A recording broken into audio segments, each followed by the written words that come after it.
Thank you for the one person who clapped for me. I appreciate you. I will pay for drinks at happy hour. Tremendous gratitude to Tammy and her amazing team. No? They told me that I needed to do 2 takes. That was take 1. Check, 1, 2. Look at that. That just meant that I need to say thank you to Tammy and team twice. So thank you, Tammy and team. Give them a round of applause.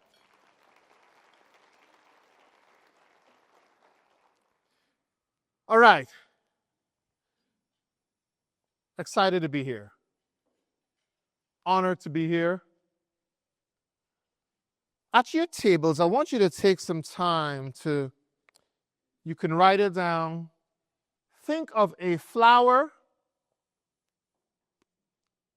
a piece of furniture, or a car. It can be a dream car. It can be the one you drive now, the one you admire.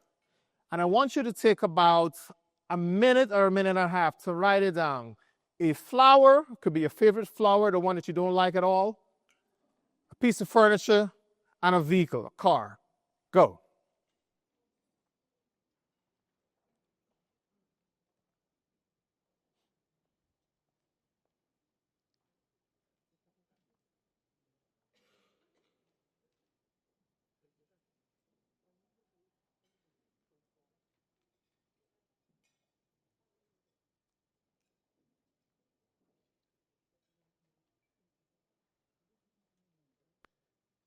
No cheating. Don't ask your neighbor what theirs is. Looks like some are still writing. Ladies, if you're thinking so hard about this flower, I can see why you didn't get a lot of it. Should be able to tell them what kind of flower you like. All right. See, eyes are on me, so you have it. So, psychologists have shared that you can tell a lot about a person by their selection of these 3 things. And so, if you selected and you've written down either a rose of any kind, and can be the prairie rose, iris flower. If you've selected a rose, tulips, or hibiscus, this is a good chance for you to let your food digest. Please stand. Rose, tulips, or hibiscus. Please stand. Thank you. Remain standing. Thank you. If the furniture you selected is a bed, a table, or a couch, please stand. Remain standing.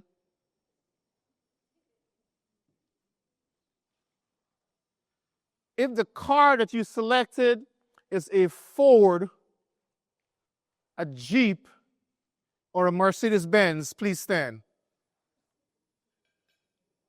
Remain standing. All right. Those of you who are standing, I want you to look around at the people who are still sitting, and those are the folks who would rather be at happy hour than be here today. Look at them. All right, you may have a seat. Give yourselves a round of applause.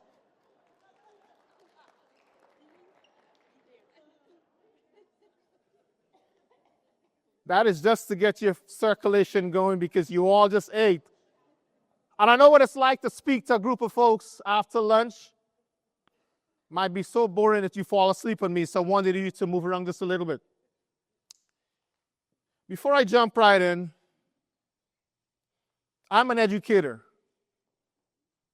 I've been a teacher, a principal, and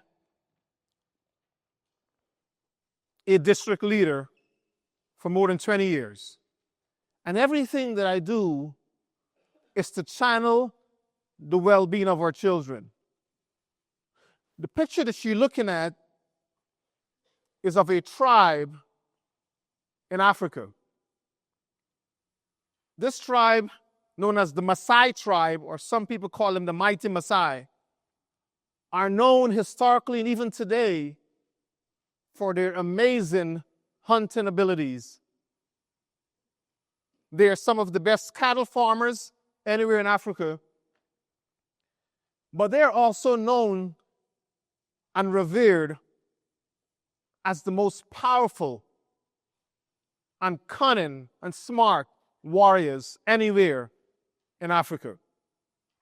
You can find a Masai today living on the border towns of Tanzania and Kenya. But I want to share this with you today because what's important to note is that in spite of how revered and feared they are, before the Masai tribe embark upon any business venture or before they go off to war, there is someone with spear and guns and weapons in hand would stand in the middle of those gathered, and in their native language of Swahili or Ma, the person would say in a loud, boisterous voice, "Kaserian and Gera." And what that translates into English language to mean is a question that asks, how are the children? And before they go off to war, ladies and gentlemen, or before they go off to embark upon any business ventures with other tribes or countries, in unison, every single person present would respond, "Sapate and Gera." And the English translation for that is, all of the children are well. You see, friends of the Food Bank of Iowa, here's what you need to understand. That in spite of their ferocious reputation, their brilliance, and how feared they are, they always put at the center the well-being of children. As I think about our partnership with the Food Bank of Iowa, what stands out to me is that amongst all of the amazing work you're doing, Tammy and team, you all truly care about the well-being of children throughout the state of Iowa, and for that, you should give yourselves a round of applause.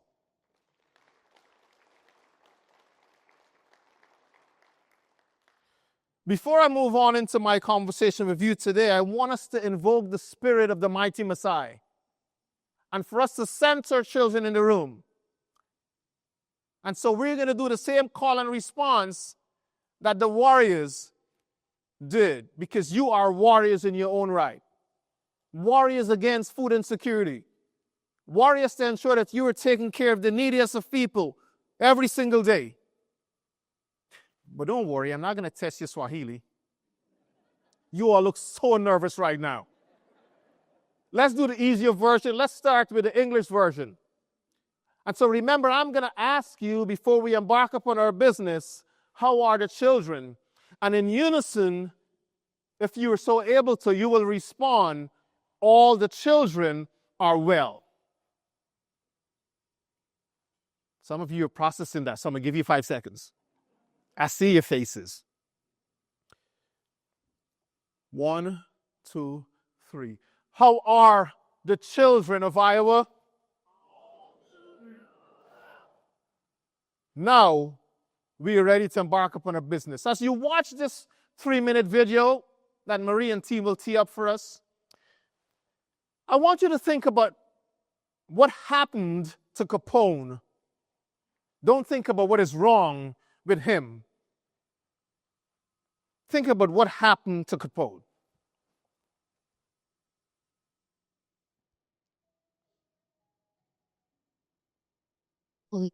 To power theory number 1 is a 19-year-old accused of the execution-style murder just more than a week ago, and police say he had a familial connection.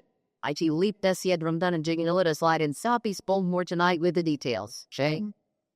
Now, Capone Chase was in jail until July 11th, but the plea bargain knocked out serious charges against him. He was released, and 48 hours later, police say he came to this playground and shot a man execution side. He is the second public enemy number 1 named by Vulgar Voice this summer. Capone Chase, 19 years old, a member of Police Day of the Black Guerrilla family gang. On July 13, he allegedly shot 21-year-old Jerome Rodriguez in the head, killing her. It happened on a playground in Highlandtown. One reason police given the public Anita station. It was a very vicious attack. and it occurred. And the reason we could get bullied to do one is because it occurred here on the playground. That was a record for our children. They'll come outside and be sick. The previous public enemy number one, Daryl Anderson, was labeled by police a hitman for BGF. Anderson was accused in 2 murders and caught last week in Alabama. Chase, police say, has cold-blooded the villain. The suspect and victim knew each other. He was came here, and he was brought here, and he was assassinated here on this playground. Chase was charged in February with armed robbery and Hamden violation, serious charges that kept him locked up without bail. But on July 10, he reached a plea bargain with prosecutors that reduced the whole case to misdemeanor assault, allowing him to be released. The playground shooting happened about 48 hours later. Police hope this time to get Chase off the street for good. This isn't tapping to get the names of the people who are killing people in the city out so we can get them behind bars. A source familiar with that previous armed robbery case said the victim in that case wasn't terribly helpful, thus the case would weakly largen down. The state's attorney's office has not commented on the reason for the plea bargain.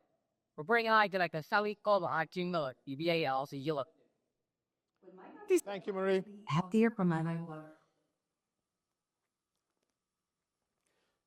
When I was asked to come and share a little bit about my leadership story, my leadership journey, it was important for me to share that I was a principal in Baltimore City, and Capone Chase was one of my students. See, Capone was born into a family that narrowed his options of becoming successful. Capone was born into a family where his dad and his mom were both members of a street gang that became a notorious prison gang called the Black Guerrilla Family.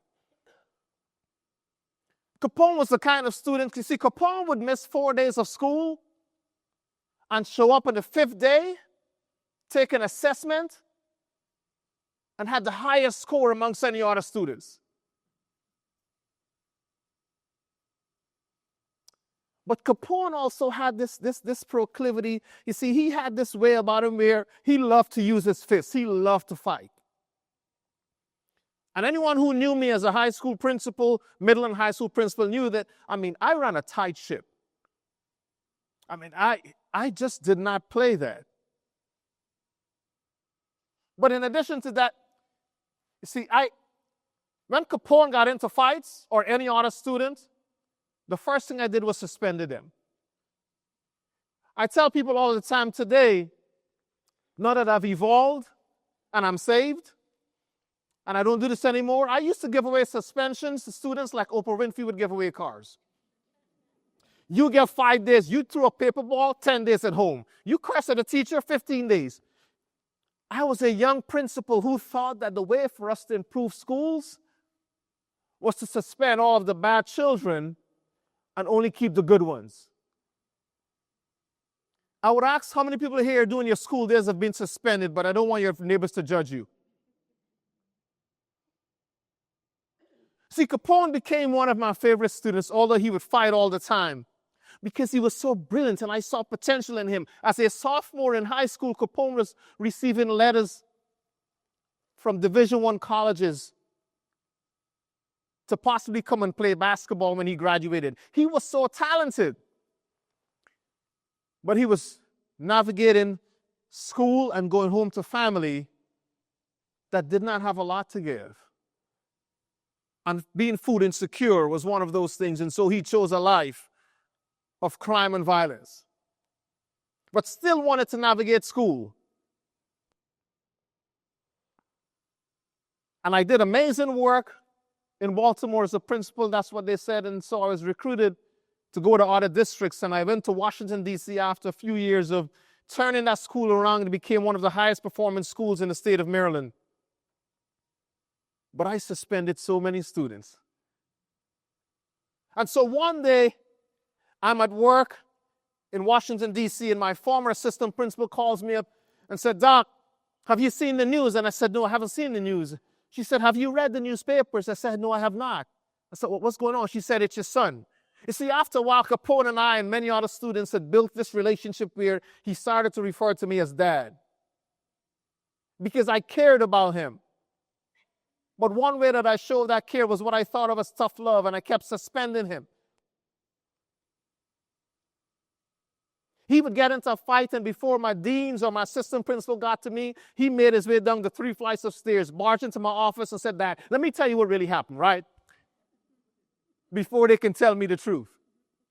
And so we developed this relationship, but then again, I was recruited away and I left Baltimore to go to Washington, D.C. And so when she called me and she told me this, and I eventually picked up the newspaper, the Baltimore Sun, on the very front page of the newspaper was this exact photograph. If you ever get a chance to Google Capone Chase, you'll see this picture. And the caption above his head read, "Public Enemy Number 1. Wanted by the Baltimore City Police, the state police, and even federal agents." Capone was eventually charged because, as the story is told by the news anchor, he was arrested for burglary. He and another student, Ramon. 1 week later, Ramon was released on bail. Shortly thereafter, Capone was released, and he heard that Ramon had snitched on him or told on him. And so he got information about where Ramon was in a park called Patterson Park, a few blocks from the school. Ramon was there with his pregnant girlfriend, all teenagers. Capone walked up to them, pointed a 9mm at Ramon's head, and told him to get on his knees. And as he got on his knees, Capone squeezed the trigger and shot him in his head at point blank range. Capone was sentenced to life plus 50 years.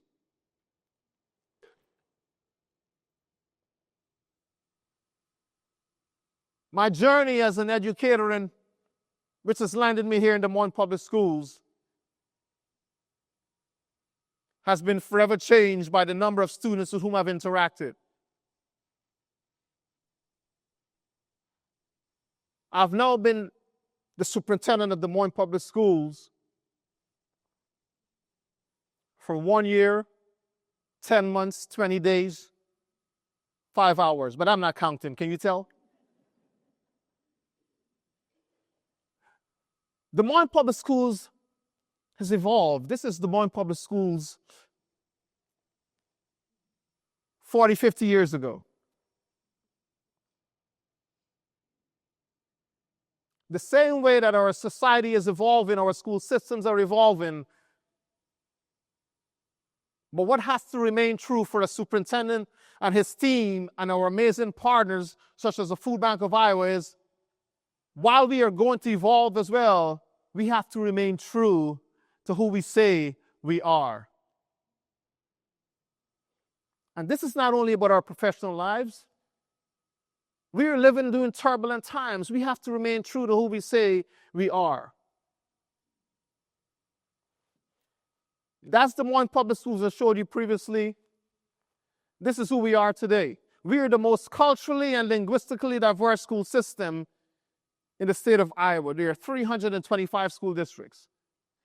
We serve close to 31,000 students. Students come to us from more than 110 different countries, and we currently have more than 120 different languages spoken. 78% of our students benefit from the service and generosity and compassion and courage of the Food Bank of Iowa. 78% of them. This is who we serve today. But as I think about my role as an educator and the context that is not only local here in Iowa, but nationally, here are students in public schools across the country. About 51.5 million students. 50.5 are students of color. 1.3% of them, having looked at the research, have identified as being LGBTQIA+. But when I think about the question that the Masai tribe asked and answered, and I asked you and you answered, are all of our children well? And I'll tell you, friends of the Food Bank of Iowa, all of our children, even some in your own homes, they aren't well. And that's why we have to stand in the gap, given the work that you do and the mission that you have, and given the work of my team and I. Of our students who are considered LGBTQIA+, in a research a couple of years ago, many of them responded to the question about how are they feeling in their schools. And that's a significant amount, 1.3 million. And about 30% of them said that they've either attempted suicide or they've considered suicide. All of our children aren't well. Every single day in this country, the greatest country on earth, about 7,000 students drop out of our high schools. You know what that number equates to? If you look at your watch right now,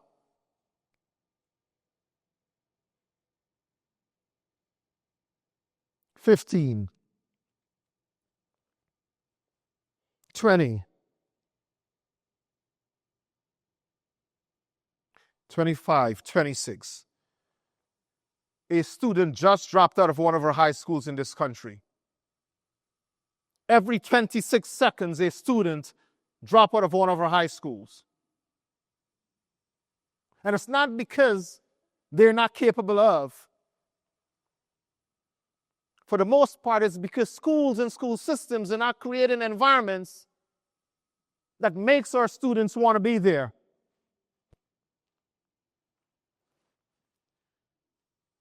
My leadership journey has been anchored over the last decade or so in 7 key tenets that I'm unwavering about. And I hope that you can apply some of these not only to your teams professionally, but to your own lives. 1, and my teammates will tell you, I celebrate often. Every single meeting that I have, whether it's a one-on-one meeting or in general, we find time to celebrate. Ask any of the Moines Public Schools teammates with whom we interact. There's so much you can complain about in life. I want to encourage you, always find one thing to celebrate. Secondly, we are mission and vision focused, just like the Food Bank of Iowa. Your compassion and commitment to supporting every single adult and child who's food insecure. Your willingness to collaborate, your creativity and your courage. Always anchor your work with your teams in a mission and vision focus, and no matter what happens, which politician is elected, what the time of day is, or what weather we're experiencing, stay true to your mission and vision. Engage the community. There's no better organization that engages in the community anywhere in the state than the Food Bank of Iowa. Give yourselves a round of applause for that.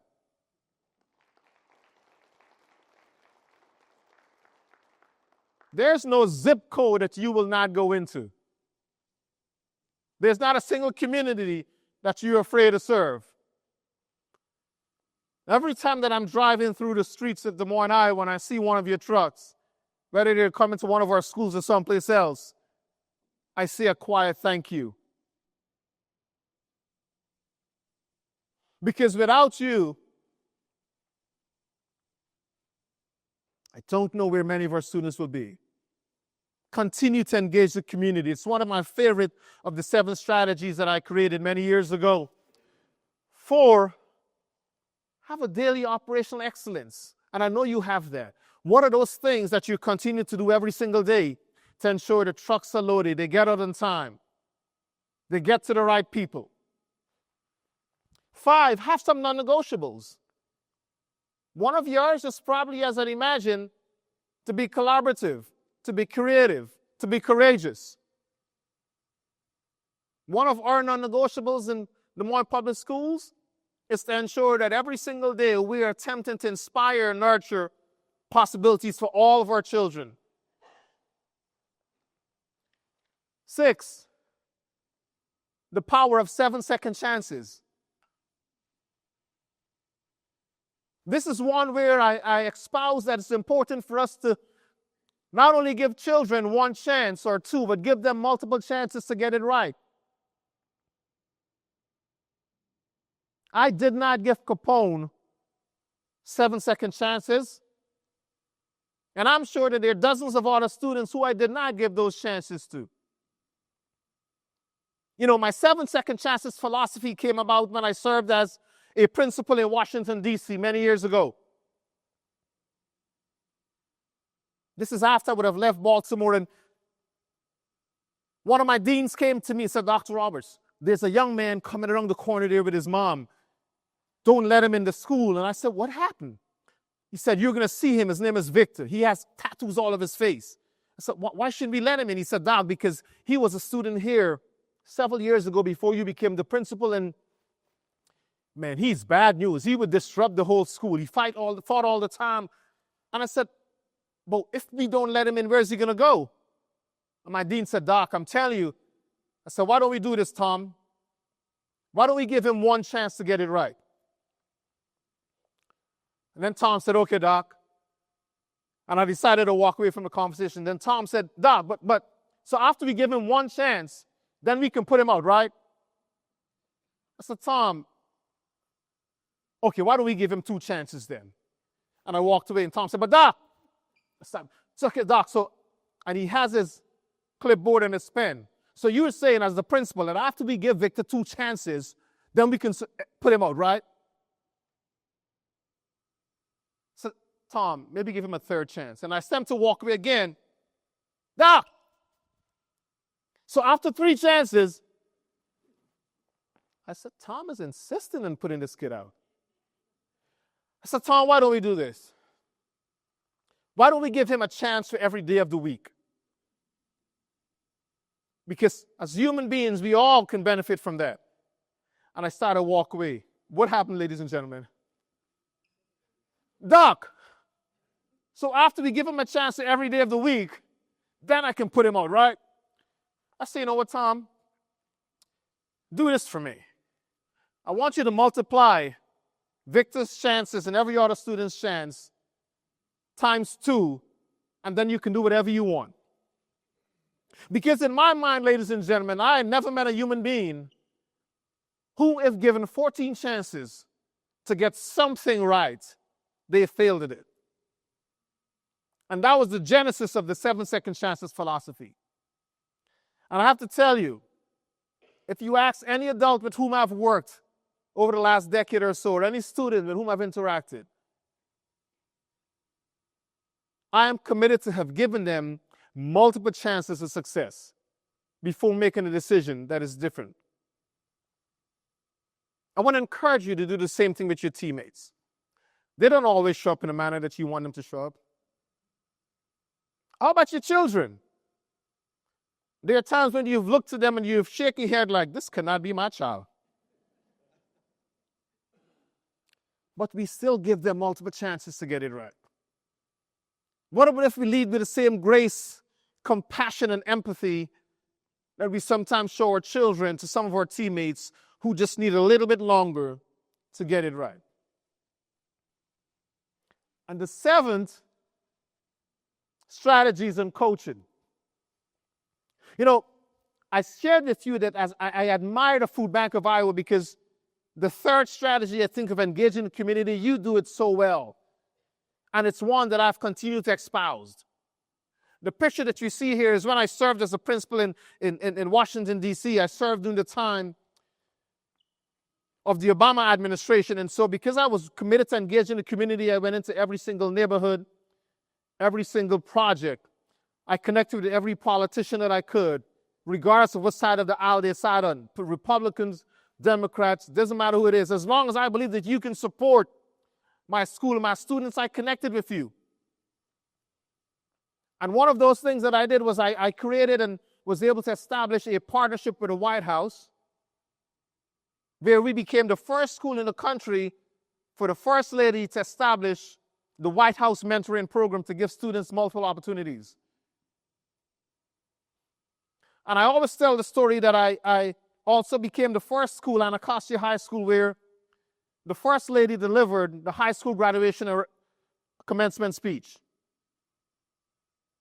And this picture was taken when she and I met, and this is my story, because when you look at the color of her dress, that blue teal, and you look at my shirt, you can see it's the same color, right? And so I tell, and look at the way she's looked at me, and I truly believe this. If I had met the First Lady 2 weeks before her husband, he would be here speaking to you right now.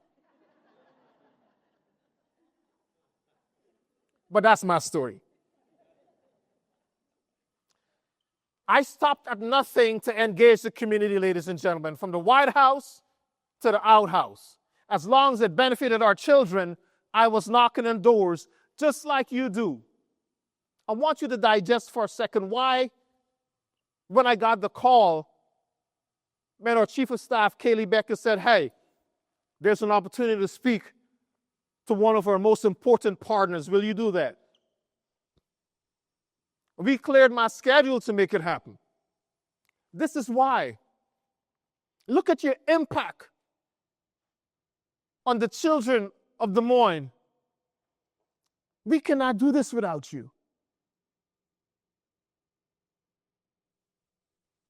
64 schools. And as of last year, every single school has a food pantry. And I have to tell you, and some of you may have seen it in action, when you see the number of parents who are leaving our pantries with bags and bags of food, it will make you realize that you are truly doing the work of a power that is greater than you. That's the impact you're having on our children. As a team, Food Bank of Iowa, I want you to consider these critical questions as you think about the work you do every day, because these are the questions that my team and I in the district, we ask ourselves. Why do we exist? You know why you exist, because your mission is very, very clear. You're committed to championing wiping out food insecurity. And you do that well. The second question is, how do we behave? That's about your core values. You have some core values that I can see are manifesting themselves in the C's that I call the 5 C's. You're committed to that. As an executive leadership team, we also have established some core values for ourselves. We authentically collaborate. We are fighting to champion equity and injustice. And we want to be empathetic. And you have to live out your values. That's what you're doing every single day. The third question is the easiest of the questions. What do? You're fighting against and serving as warriors of food insecurity every day. Keep doing amazing work. How will we succeed? That question is about your strategy. How do you do this as a team? Revisit this question over and over again so that you can keep getting better. What is most important right now? In leadership, we say if everything is important, nothing is important. You have to decide on any given day, what are you prioritizing? You're a large enough team and organization that you have to prioritize. The last question is, who must do what? In leadership, we talk about this as this is where you have clarity and understanding of what is every single person's role and responsibility. Those are the commonalities between the Food Bank of Iowa and the Moines Public Schools. On my way here, I thought about the work that you do and why you've just decided to step up the same way that I've asked and expect every one of my team to do so. How many people here have flown in an airplane at some point in their lifetime? By show of hands. Thank you. How many of you have ever sat in the exit row? Those of you who have not had the opportunity to sit in the exit row, oh, you're missing out on comfort. You know, when you sit in the exit row, you know that the flight attendant, before we take off, would always come and get the attention of every person sitting in the exit row. And they will ask you a question. Sir, ma'am, please take your earphones out, because some of us, as soon as we get in the flight, we have our earphones in, right? I'm not going to call you out. See some of you smile. You know that's you. And they would ask you the question, in the case of an emergency, are you willing and able to take action to support or even save the lives of 250 of your closest friends? And what do they expect you to do or say? Yes. They expect a verbal yes. But ladies and gentlemen, do you know that prior to 9/11, when that question was asked of you, you can just shake your head with an acknowledgement. But after 9/11, the FAA decided that we needed to have a much more robust and stringent interaction and commitment. And so they expect a verbal yes, because researchers and those who've studied linguistics have also discovered that any person who gives a verbal yes, that kind of a commitment by being verbalized, if they're so able to, are more than 200 times more likely to carry out that commitment they said they're going to carry out. I just don't know how come that was never applicable to marriages in this country. Never mind, you'll get that one later on.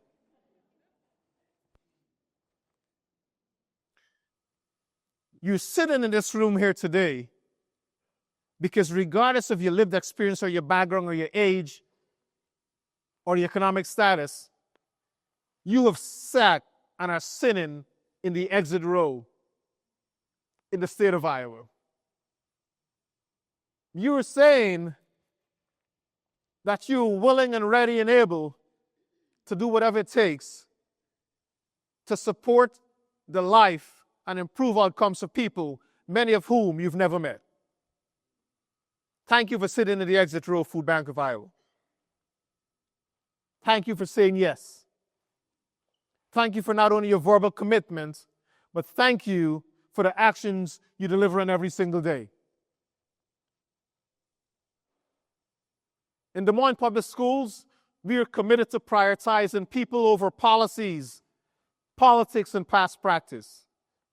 When you knock on the doors of your food pantries, you don't care who they voted for. You don't care how they look. You don't care what their accent is. You are prioritizing people over any of the other P's. And I thank you for that. And you're modeling that, because it's the same way we show up in the Moines Public Schools.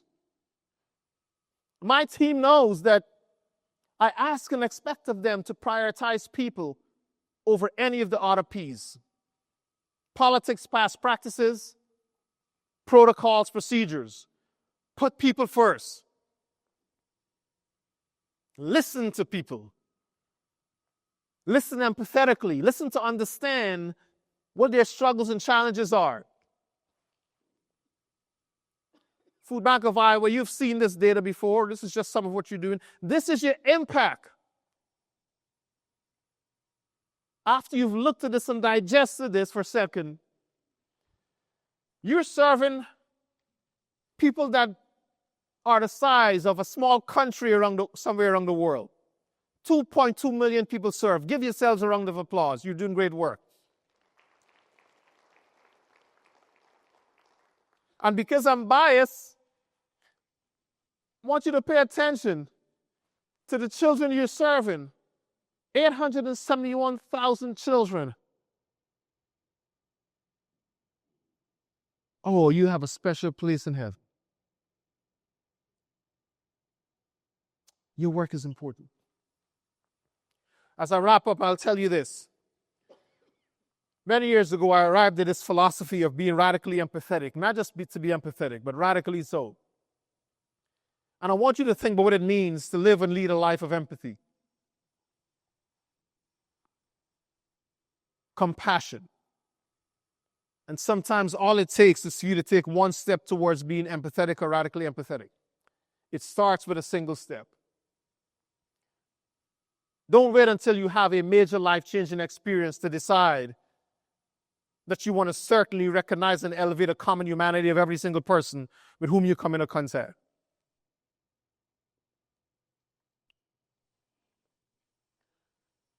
Capone Chase has now been locked up for 11 years. One of my best students, smartest I've ever known. But while I can stand here before you and raise my right hand and say, my name is Ian Robertson, I lead and live a life of empathy, I haven't always been that way. But people can get better, they can grow, they can evolve. Today I can stand before you and say that I am. But because my life and my conscience was devoid of empathy during my first few years as a principal, I made some terrible decisions. I had the power to send one of the most brilliant minds to any school or university of their choice. Harvard, Georgetown, Iowa State, University of Iowa, Drake. I had that power in my hands based on my positionality as a principal. But instead, Capone and some of his friends who were not doing the right thing and complying with our rules and policies, I suspended the dickens out of them. Capone dropped out of high school as a sophomore. It didn't dawn on me, friends, until I got that call from my former assistant principal, and then I saw my beloved student's name and photograph on the front page of the Baltimore Sun with the title and the caption, Public Enemy Number 1.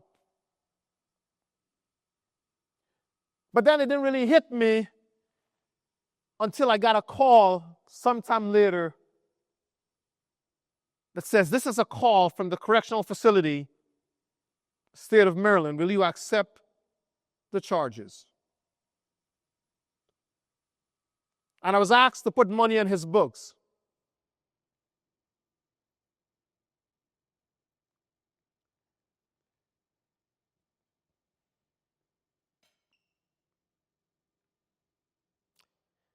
And then I realized that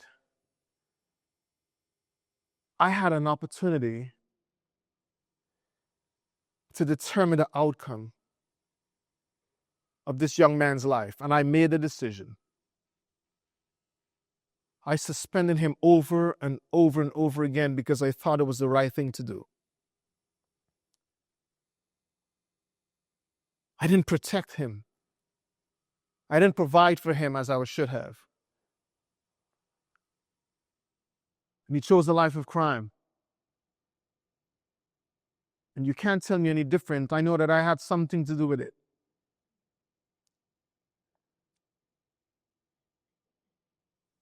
Now he would never see the light of day. The picture on the left is the one that you saw on the front page of the Sun. The picture on the right is the one that he sent me 6 weeks ago. Capone and I now speak once or twice a month.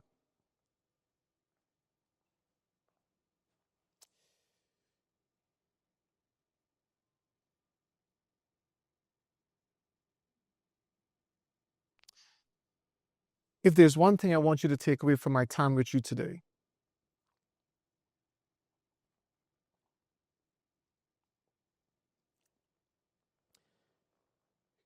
it's in the work that you do in your professional life and on your personal journey, the people you meet,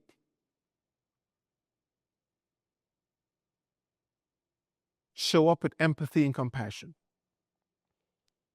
And I know that because of the mission of the Food Bank of Iowa, you're doing that every single day.